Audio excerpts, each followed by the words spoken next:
I love extremely violent revenge manga.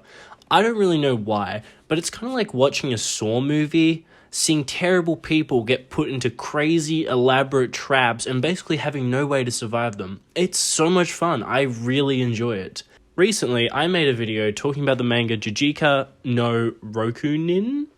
This is very similar to Maria no Danzai. However, Maria is a MILF who kills people with elaborate saw-type traps, so as you can guess, this manga is way better than Jujika no Rokunin. So let's talk about this newest masterpiece with just the right amount of blood and gore and perhaps a little bit of fellatio. I don't know, we'll see. But first, I really need to go and get a coffee, so I need just a little bit of caffeine to get myself through this absolute gore fest that is this. You are now listening to Makarosu 8299.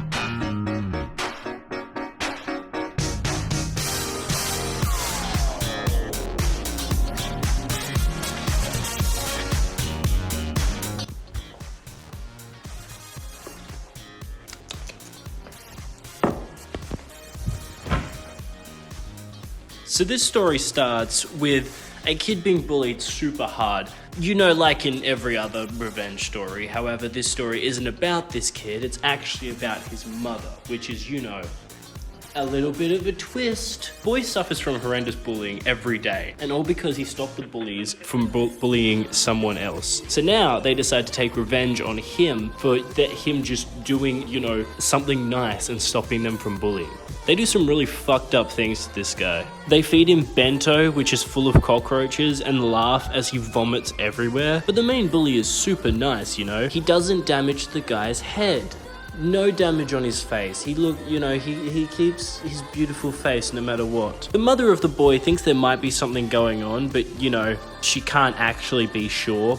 He's pretty good at hiding it. There's also something going on with the mother's husband. He's a detective or something. This will probably be important later. I'm not really sure. They don't really talk about it all that much. But be sure to remember him because I didn't when I read it. Then he shows up later and I was like, oh wait, I forgot about that guy completely. The bullying then continues, and this eventually builds to the point where the bullies end up getting a video of the boy's mum having sex and threatening to share it to the internet so everyone can see it. I have no idea how they got this video, but they did. So they call him out in the middle of the night and tell him that if he doesn't want them to post it, he needs to jump off an actual ledge and onto a road below. And he's such a good son that he does that for his mother. But now he's got a bit of an ouchie. His legs are fucking shattered completely. Whatever will he do? Luckily though, he's got Life 360 on his phone. So his mum finds him out on the road, and now this is my favorite part of the book so far. It's just so unexpected, I couldn't help but laugh.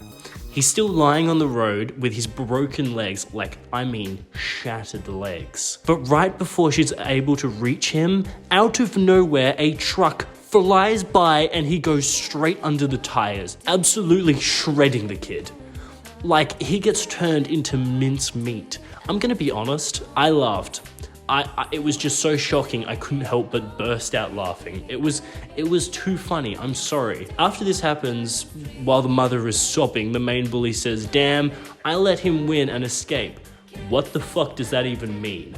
I love how in revenge stories, the villain is actually just the most insane and deranged person ever. Like, they are not redeemable at all. I mean, I get it. It's just to make sure that when they get really fucked up, you don't care about it. So after the mother, Maria, has finished mourning her mincemeat of a child, she then discovers the evidence that her son had compiled to take down the bullies. However, he doesn't just want to get them in trouble. Instead, he wants them to receive divine judgment, of course. So Maria divorces her husband, gets full body plastic surgery, and becomes a nurse at the school in order to get revenge on the kids that killed her son. And that is the start of Maria no Danzai. The way she gets into the school is by giving the principal head. And we get another great panel where she spits the semen out and you see a reflection of her happy family in the semen. This book goes crazy fucking hard, I'm not even gonna lie. So now that she's undercover in the school, it's time to start the revenge. or the divine judgment, if I have to say that, which I might have to. To begin with, she decides to befriend a girl that is being bullied by one of the bullies. He is really bullying the shit out of her though. He blackmails her with a video of her shoplifting. He kicks her in the stomach and she vomits everywhere. It's really hard to watch, as most panels are in these revenge mangas. But Maria supports her and grabs her vomit-covered hands and promises to help. After doing this, she steals Kawase Tsubasa's phone and downloads some spyware on it. I swear I've seen this before in another revenge manga. I can't remember. I think it was to do with like bullying. Again, there's always bullying, and the dude becomes a teacher and he starts bullying the daughter of the guy that bullied him. It's weird. Maybe I'll make a video of that in the future. I don't remember what it's called right now. To top it off though, because she's downloaded the spyware, she gets a great video of him jerking off in bed and threatens to send it to everyone. This really pisses off Tsubasa. So he basically kidnaps the girl he's been bullying and straight up tries to drown her because he's just so mad, I guess? Bullying seems more rough than I remember. Anyway, right as he's doing this, Maria grabs him from behind and injects him with some sort of fluid which immediately makes Tsubasa pass out, and this is when it starts to get good. We get to witness her elaborate Saw-style trap, and it's pretty good, I'm not gonna lie. She handcuffs one of his arms to the wall and puts him in a tube that is slowly filling up with water. And just like Saw, gives him a chance to escape. He can either input a code to free his wrist. The code is the date of his greatest sin, or he can use a rusty saw blade to cut his arm off. Whatever will he do?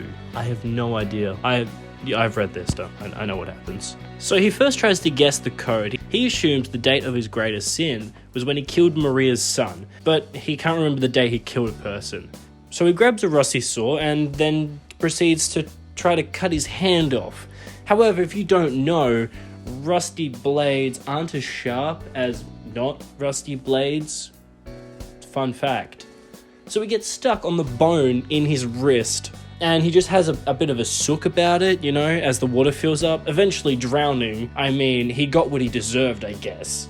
Then Maria pulls a fast one on him, and I honestly think what she says is a little bit unfair. She says his greatest sin was being born, so the code was Tsubasa's birthday. I think that's a bit rough, and you know, how was he supposed to know that? I mean, he didn't even choose to be born. But hey, he was fucking terrible. He got what he deserved.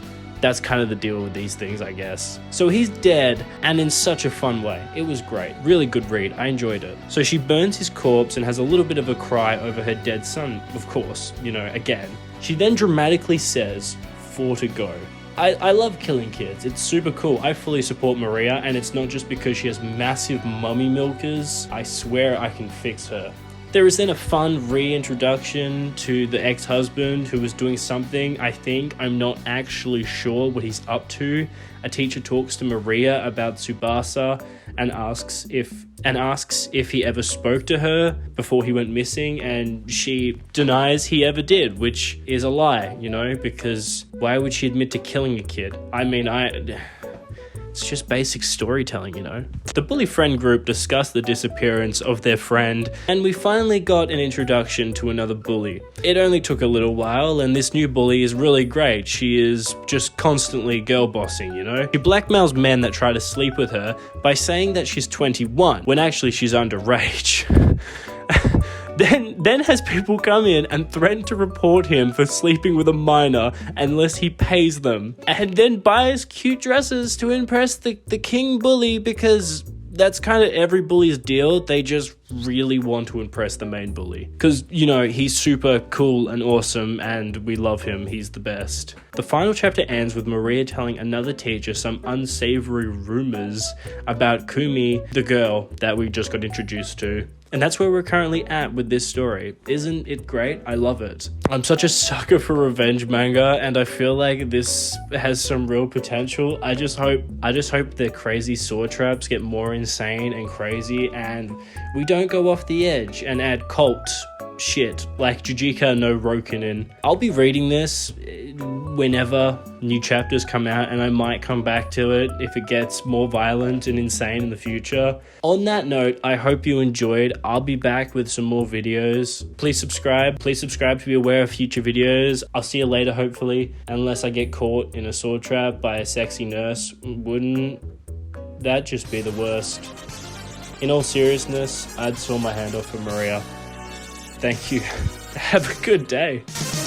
You are now listening to Makarosu 8299.